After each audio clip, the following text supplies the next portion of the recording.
이렇게 좋은 영화가 있다니. 다양한 영화 다채로운 색깔 무비 프리즘. 안녕하세요, 리뷰카우입니다. 안녕하세요, 리뷰 마우스입니다. 네, 여러분들 지금 저희 시청자분들께서 조금 놀라셨을 것 같아요. 많이 놀랐을 거예요. 갑자기 저희가 이게 무슨 일이지? 가면을 쓰고 나왔습니다. 저희 목소리와 좀 매칭이 많이 될 것 같은데요. 들으시는 분들께서 아, 쟤들 저렇게 생겼었구나. 네, 저희가 사실 그 캐릭터에 맞게 소 가면하고 쥐 가면을 백방으로 찾아봤는데요. 좀 구하기가 어려워서 어쩌다 보니까 제가 가면 담당인데 네, 제가 못 구했습니다. 네, 소품 담당이 좀 말썽을 일으켜서 네. 어쩔 수 없이 차선책으로 좀 어색하실 수도 있겠지만 어쨌든 저희가 좀 새로운 시도를 해보는 거니까 많은 응원을 부탁드리겠습니다. 네. 저희가 얼굴을 가린 이유는 사실 얼굴이 공개가 되면 굉장히 사회적 파장이 커질 수 있기 때문에 불가피하게 가렸습니다. 이 점은 좀 양해해 주시기 바랍니다. 그래서 저희가 어쨌든 뭐 저희 좀 개인적인 사정 때문에 얼굴은 좀 가렸다는 거를 좀 말씀을 드리고 양해를 부탁드리고요. 오늘 영화는 바로 아까 보셨던 리슨입니다. 리슨. 간단히 영화 정보를 먼저 말씀을 드리면 이 영화는 2020년 제77회 베니스 국제영화제 경쟁 부문에 진출을 했습니다. 그래서 미래의 사자상이라고 최우수 데뷔 작품상이 있어요. 그 상을 받았고요. 데뷔작이죠, 감독의. 네, 감독의 장편 데뷔작인데 바로 최우수 데뷔 작품상을 받았고 대단합니다. 오리종티상이라고 심사위원 특별상도 받았습니다. 네. 그리고 2020년 부산국제영화제에서도 상영이 돼서 호평을 받은 적이 있고요. 사전에 하나만 딱 말씀을 드릴 게 있는데 네, 루 역할을 했던 메이지 슬라임 네, 아역 배우죠. 네. 실제로 농합니다. 아, 실제로 청각 장애가 있군요. 실제로 청각 장애가 있고 네. 그래서 그게 연기도 물론 섞여 있지만 네, 왜 우리가 울림이 컸느냐라는 부분은 그 루의 연기가 네. 실제였기 때문이라는 그 점도 좀 아셨으면 도움이 될 것 같습니다. 그리고 엄마 벨라 역을 맡은 배우가 루시아 모니즈인데 익숙하지 않으셨어요? 저는 보는 순간 누군지 바로 알았어요. 왜냐면 눈치채셨어요? 정말 그때 바로 그 아셨어요? 영화에서 네. 너무 매력적인 캐릭터로 나왔기 때문에 네. 사실 그 액츄얼리에서는 가장 독보적인 캐릭터였거든요. 저한테는. 아, 그러셨구나. 네. 그 방금 리뷰 마우스가 액츄얼리라고 얘기를 해줬는데 바로 그 러브 액츄얼리 있잖아요. 저희가 크리스마스 시즌이면 항상 보는, 반복해서 봐도 계속 재밌는 그 맞습니다. 러브 액츄얼리에서 콜린 퍼스와 사랑에 빠지는 가사 도우미 역할을 맡으셨죠. 전혀 서로 말이 통하지 않으나 네. 사랑을 해도 되는. 언어의 장벽이 있는데 그 장벽을 깨버리는. 맞습니다. 그래서 콜린 퍼스와 사랑에 빠지는 가사 도우미 오렐리아 역할을 했던 분이 바로 이 영화의 엄마 역할을 하셨죠.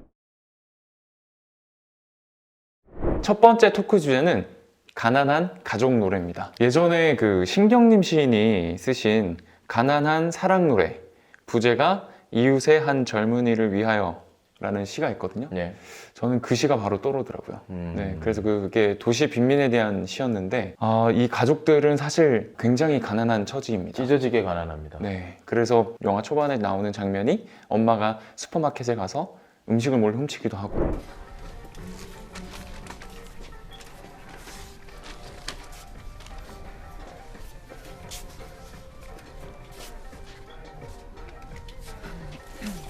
다음 끼니를 제대로 먹을 수 있을까? 좀 걱정하는 상황이에요. 네, 그런 걸 보면은 굉장히 가난한 상황이라는 걸 알 수가 있죠. 영화에서 이 가난 때문에 사회복지사들이 계속해서 방문을 해서 그 가정이 제대로 지켜지고 있느냐라고 오해를 하실 수도 있는데, 가난 때문에 오는 게 아니고요.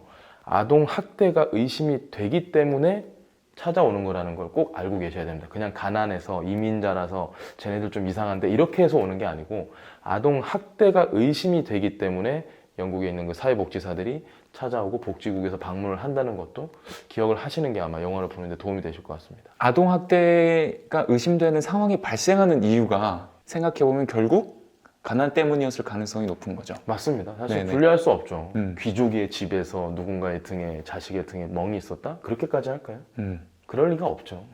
그래서 아마 이 가난하고 그다음에 학대를 의심하는 게 되게 뗄래야 뗄 수 없는 그런 관계가 있는 것 같고, 그 보청기를 제대로 수리를 못 해주잖아요. 네. 그러면서 사건이 좀 심각한 상황으로 흐르거든요. 그런 것도 보면은 가난 때문에 이 가족 구성원들이 모두 너무 고생을 하고. 왜 영화에서 감독이 포르투갈 출신의 이민 온 사람들을 주인공으로 삼았는지를 이해를 해볼 필요가 있는 게, 그들이 이민자가 아니었다면 이런 영화의 전개는 흘러가지 않았을 겁니다. 그렇죠. 영국에서는 EU 가입에 탈퇴를 했잖아요. 그 여러 가지 이유가 있죠. 경제적인 이유, 뭐 여러 가지 이유가 있는데 그 중에 하나가 난민이 흘러 넘쳐 들어오기 때문에. EU 회원국이면 난민에 대해서 협약을 해야 돼요. 너 얼마 받을래? 너 몇 명 받을래? 영국과 독일이 제일 많이 받거든요. 경제력이 크니까. 그렇죠. 영국에서 불만이 이만큼 쌓였어요. 그리고 난민과 이민자에 대해서 영국만큼 복지 혜택이 좋은 나라가 없습니다. 거의 전 세계를 뒤져봐도 영국만큼은 내국인과 이민자를 거의 동등하게 취급을 하니까 이민자에게 꽂히죠. 그래서 많은 사람들이 쏠려 들어가니 영국에서 이제 막아버린 거죠. 난민을 더 이상 받지 않겠다라는 지경까지 간 상황인데, 최근에 그래서 어떻게 분위기가 바뀌었냐면, 영국은 우리는 영국에 딱 필요한 사람, 영국에서 일을 할 수 있는 사람만 수용하겠다, 이런 분위기로 바뀌었어요. 이런 상황에서 포르투갈 출신의 제대로 일을 하지 못하는, 수입이 없는 가족들을 과연 영국 사람들은 어떻게 바라보느냐, 감독이 그걸 정확하게 꼬집어주고 싶었던 게 아닌가, 설정에서. 네, 그래서 아마 이민자 가족이라고 좀 나온 게 아닌가 싶습니다. 또 좀 짚어보고 싶은 게, 영국까지 결국 넘어온 거는 포르투갈에서의 상황이 안 좋았기 때문에 넘어왔을 거 아니에요. 그렇죠. 근데 이 엄마와 아빠의 그 상황을 보면은, 영국에 와서도 엄마는 가사 도우미를 하고 있고 아빠는 그 야적장에서 일용직을 하고 있잖아요. 그러니까 영국에 넘어왔지만 여전히 그 3D 노동을 하고 있는 거고, 정착하기 쉽지 않아요. 네, 그래서 정착하기가 어렵고, 영국에 왔지만 여전히 굉장히 몸이 힘들고, 그리고 저임금의 노동을 할 수밖에 없는 거고, 아마 처음에 영국에 왔을 때는 나는 이제 가난을 탈출할 수 있을 거야, 포르투갈에서의 삶보다 훨씬 좋은 삶을 살 수 있을 거야 라고 생각해서 영국으로 넘어왔을 텐데, 그게 이루어지지 않았다는 거죠. 어쨌든 더 행복한 삶을 위해서 영국으로 넘어왔지만 오히려 가족이 찢어지는 상황이 되면서 네. 더 불행해지고 말았죠. 네. 이 영화가 결국은 아동 학대가 핵심 주제지 않습니까? 그렇죠. 지금 저희가 이민과 뭐 가난 이런 얘기를 하는데, 아동 학대가 결국 이야기를 끌고 가는 전체적인 플로우의 핵심 구성 요소인데, 과연 아동 학대를 영국은 어떤 식으로 다루느냐, 그 부분에 대한 설명이 없으면 자칫 좀 혼동이 있을 것 같아요. 제가 이해한 바로는, 영국에서 아동학대는 굉장히 아동 중심으로, 아이가 조금이라도 다쳤거나 학대 정황이 있으면 바로 분리를 시키고, 그 다음에 추이를 지켜보고 부모와 다시 만나게 해주거나, 아니면은 뭐 다른 양부모한테 입양을 시키거나, 그렇게 하는 것 같았거든요. 정확하게 이해하신 거고, 네. 뭐 큰 틀에서는 다르지 않습니다. 제가 조금만 설명해드리면, 이게 제 전문 분야이기 때문에, 2000년에 빅토리아 크림비 사건이라는 게 있습니다. 영국에서. 2000년 2월 25일, 영국에서 8살의 빅토리아 클린비가 숨졌습니다. 빅토리아는 보호자인 고모와 고모의 동거남에게서 지속적인 학대를 당했는데요. 숨지기 하루 전, 병원에 실려온 아이 몸에는 상처가 128군데나 발견됐습니다. 장기 손상이 발견됐고 영양결핍, 저체온증 상태였습니다. 법원은 가해자들에게 살인 혐의를 인정해 종신형을 선고했습니다. 128군데에 맞은 멍자국이 든 아이가 네. 병원에 실려와서, 그때부터 야, 이렇게 아동학대를 방치하면 안 되라고 해서 영화에도 나오지만 2014년에 법이 한번 개정이 돼요. 법이 어떠냐면, 이게 아동학대가 의심된다라고 누가 신고를 하잖아요. 그러면 24시간 안에 담당 공무원이 어떤 조치를 해야 되는지 결정을 해야 됩니다. 24시간 안에. 두 가지 결정이 있습니다. 즉각 분리를 해야 된다, 아니다. 이건 즉각 분리까지는 아니다. 후자를 먼저 설명드리면, 즉시 분리를 해도 되는 상황이 아니더라고 하면 45일의 시간을 줍니다. 45일 동안 관찰을 하는 거죠. 아이는 루가 가는 것처럼 기관에 가서 살펴보고, 복지사들이 집을 방문해서 어떤지 가정 환경을 꼼꼼히 뒤져보는. 하지만 만약에 즉시 이건 필요하다, 분리가, 아이가 맞은 게 확실하다 판단했으면 바로 분리를 시키고, 분리 이후에 어떻게 하느냐, 위탁을 맡깁니다. 그러니까 루가 들어갔던 그곳 기관에 위탁을 맡긴 다음에 법원이 결정을 합니다. 루가 재판을 할 때 루의 엄마가 벨라가 나오잖아요. 이건 네. 아주 예외적인 상황입니다. 네네네. 항변을 하는 아주 예외적인 상황이고, 네. 법원이 그냥 지자체에서 이러이러해서 이렇게 판단해서 넘겼습니다. 오케이. 법원이 땅땅땅 당신이 양육하시오. 양육자로서의 자격이 있어.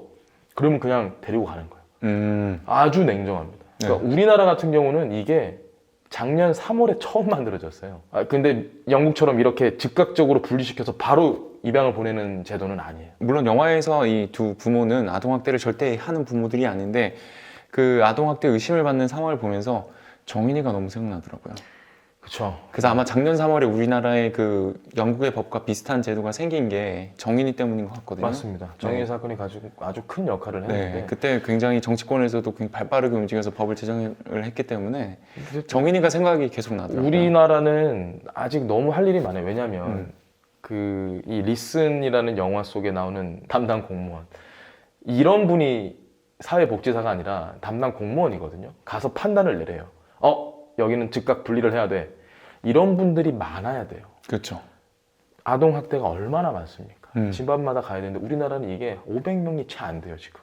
전국에. 전국에. 500명이 채 되지 않는 사람들이 일일이 가서 판단을 내려야 되고 네. 그리고 아이들을 보낼 수 있는 기관도 100개가 안 돼요. 네.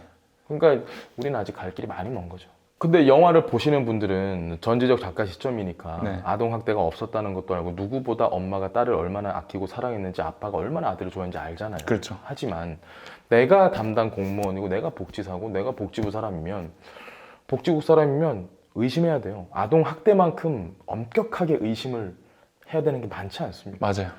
늘 의심하고 조금이라도 이상한 게 있어. 근데 이게 보청기 껴야 되는 애가 보청기 빼고 오죠. 멍자국 줘 이러면 나 같아도 이거 문제 있어.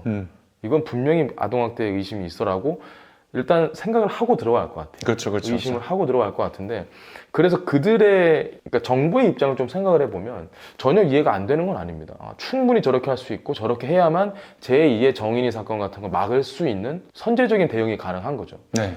그 영화에 나오는 영국의 그 제도 자체는 굉장히 좋은 것 같아요. 취지가 좋다는 걸 꼭 기억을 하셔야 돼요. 네. 무조건 아동을 먼저 지킨다.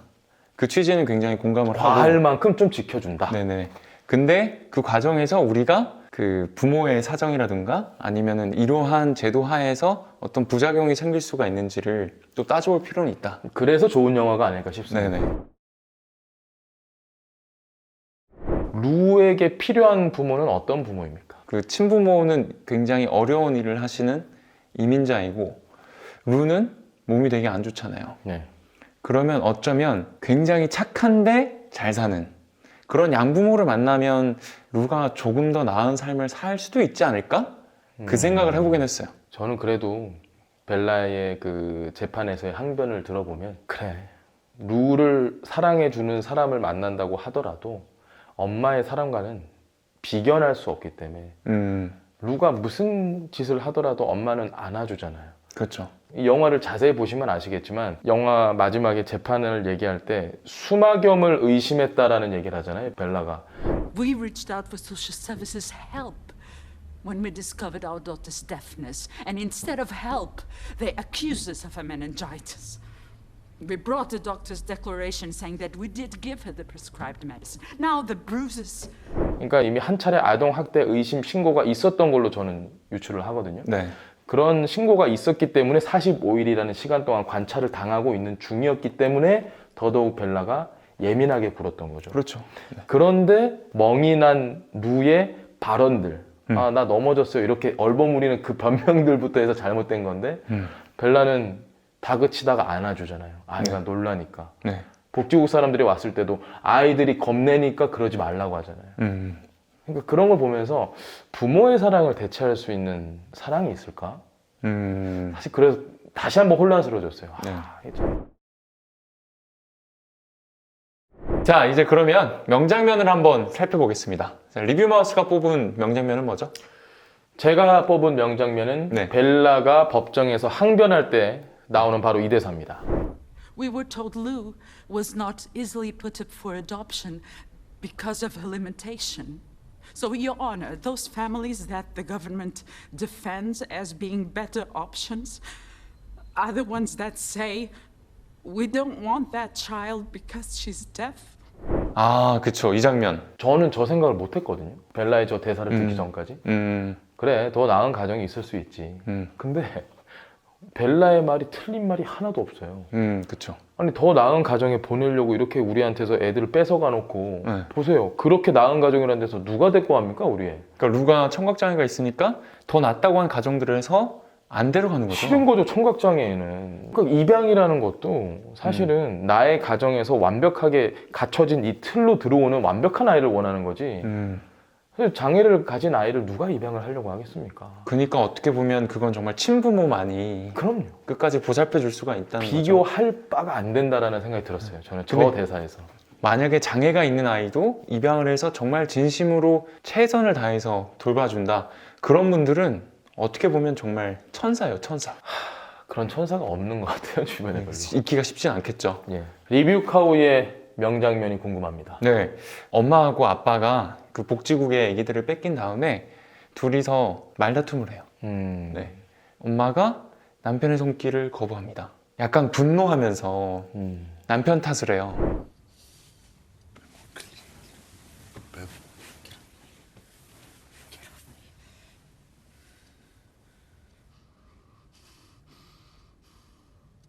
Perdeste a merda do aparelho. 이해가 돼요. 근데 저기서 정말 마음이 아팠던 대사는 뭐냐면 예. 엄마 벨라가 남편한테 때린 적 당신이 때렸어? 라고 하거든요. Vê lá o que é que lhe fizeste. Bateste-lhe. Bela, eu nunca a magoei, nunca. Nunca lhe bati. Andaste aos gritos. Andaste a bater com a mão nas paredes. 전 이해가 돼요. 이해가 되세요? 이해가 돼요. 네. 그러니까 어떤 마음이었을까요? 벨라는 인지부조화 상태인 것 같아요. 네. 내가 잘못한 게 없고 우리 부부가 잘못한 게 없는데 왜 뺏어갔지? 현실은 뺏겼잖아요. 그렇죠. 뭔가 이유를 꼭 찾고 싶었던 것 같아요. 그게 네네. 사실이든 아니든. 그래서 그냥 절규하듯이 물어본 것 같아요. 진짜 네가 때려서 우리가 이렇게 뺏긴 거야 정말? 네가 때렸으면 차라리 이렇게 억울하지라도 않지. 그런 마음도 좀 섞여 있었던 것 같아요. 근데 엄마가 아빠한테 밀치기도 하고 그랬잖아 라고 하잖아요. 의심이 있다. 얼마나 마음이 아팠으면 거의 가능성이 1%도 되지 않는 일을 가지고도 상대방 탓을 할 수 있을까. 네. 그래서 더 마음이 아픈 거죠, 보는 사람들이. 네. 원망의 대상이 필요했던 것 같고. 누구나 사실은 내가 비난의 대상이 되는 걸 원치는 않거든요. 근데 저런 아이들을 뺏긴 극단적인 상황에서는 사랑하는 남편이어도 그렇게 원망을 해볼 수밖에 없는 그 상황 자체가 너무나 마음이 아프더라고요. 보청기 얘기를 꺼내잖아요. 네. 그 명장면에서 그쵸. 보면 처음에 벨라가 보청기 얘기를 꺼냈던 이유가 저는 이런 심리였을 것 같아요. 내가 보청기라도 빨리 고쳐줬다면 이런 일이 안 일어났을 텐데라는 스스로에 대한 원망이 좀 화살이 가는 거죠, 남편에게. 그쵸. 남편이잖아요. 네. 내 편. 그리고 한 가지만 더. 네. 네. 두 가지 할 줄 알았어요. 네. 뭐 특정 장면을 말씀드리려고 하는 건 아니고 이 영화의 색감을 한번 봐주셨으면 좋겠어요. 파스텔 톤이 느낌이 좀 있는데요. 그러니까 이 영화의 전체적인 색감을 생각을 해보면 약간 채도가 낮아요. 맞아요. 예, 맞아요. 영화의 전반적인 그 화면에 채도가 낮아요.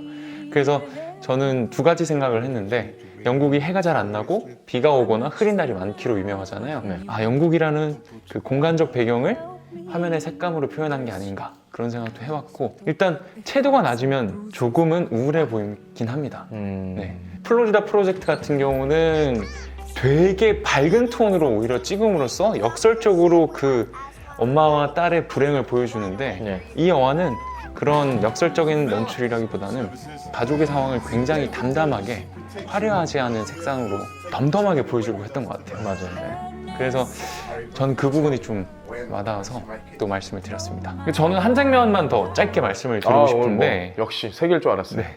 엔딩 씬입니다. 엔딩 씬. 네, 엔딩 씬에서 되게 사소한 걸 수도 있는데 제 눈을 사로잡았던 게 있어요. 맞출 수 있을 것 같아요, 난. 뭡니까? 비상구? 오, 저랑 통했군요. 통했네요. 네. 가족들이 복지국의 건물을 나가면서 문을 탁 출입문을 열고 나가면서 그 출입문을 계속 비춰주면서 엔딩 크레딧이 이렇게 올라가거든요. 네. 거기에 문 위에 뭐라고 써 있냐면 Fire Exit라고 써 있어요. 비상 탈출문을 알려주는 거잖아요. 네. 그러니까 이 가족들이 결국은 행복해지기 위해서 포르투갈에서 영국으로 이민을 왔는데 가족이 다시 결합하고 가족을 지키기 위해서는 다시 포르투갈로 돌아가야만 하잖아요. 그렇죠. 그 굉장히 정말 아이러니한 상황이 된 거고 이 가족들이 정말 그 출입문을 열고 나가는 모습을 딱 보면 영국에서는 더 1초라도 있고 싶지 않다. 빨리 탈출하자. 이런 마음이지 않았을까라는 생각도 들긴 들어요. 나가라 이거죠. 네. 그러니까 영국에서는 너네 이민자 가족들 필요 없어 라는 의미가 될 수도 있고 이 가족들 입장에서도 우리 가족이 다 같이 모여 살려면 비록 막내는 입양을 시켜야 했었지만 나머지 가족이라도 모여 살려면 우리는 빨리 포르투갈로 돌아가자. 그래서 그 계속 롱테이크로 보여주는 엔딩씬이 또 기억에 남았어요. 그 얘기를 하시니까 떠오른 게 있는데 지금 벨라는 물리적으로 우리 육체적으로 봤을 때 가장 많이 생각이 나는 건 제시입니다. 이게 막내 갓난애. 왜냐면 그렇죠. 영화를 보면 젖이 계속 나오거든요. 이 영화에서 벨라가 비상구를 떠나더라도 몸에서의 반응을 보면 제시 생각이 계속 날 수밖에 없는 게 젖이 계속 나와요. 젖이 돈단 말이에요. 이걸 계속 유축기로 빼든 젖을 물리든 해야 되는데 그걸 못하니까 휴지를 넣어서 막긴 하지만 막 새고 이래요. 어느 순간부터 휴지도 안 넣어요. 제시가 없으니까. 그렇죠. 그걸 보면서 벨라는 계속해서 막내둥이를 생각을 할 거란 말이에요. 저는 그런 생각을 하면 마음이 너무 아파요. 그렇죠. 지금은 약간의 희망을 얻고 나가는 것 같지만 잃어버린 막내를 계속 생각을 할 거예요. 아주 오랫동안. 좀 속상하긴 해요. 네, 오늘 이렇게 가슴이 먹먹해지는 영화 리슨 함께 리뷰를 해봤습니다. 저희가 좀 새로운 시도를 해봤는데 어떠십니까? 좀 밝은 영화를 했으면 오늘 네. 저 개인기도 보여드리고 했을 텐데 너무 이민자, 가난, 입양 뭐 이런 아동 학대 이러다 보니까 농담을 할 틈이 없었어요. 다음에 좀 재밌는 주제로 한번 저희가 뭐 전우치 이런 걸로 한번 돌아오겠습니다. 네, 그러면 좀 다음에 좀 더 즐거운 영화를 리뷰할 때 네, 리뷰 마우스의 개인기도 저희가 한번 보기로 하고 네, 오늘 함께 해주셔서 정말 감사하고요. 저희는 당분간은 또 이런 새로운 시도를 계속 할 거니까 앞으로도 많은 시청을 부탁드립니다. 구독, 좋아요, 알림 설정 하면 복 받으실 거예요. 네, 복 받으실 겁니다. 네, 감사합니다. 고맙습니다. 안녕히 계세요.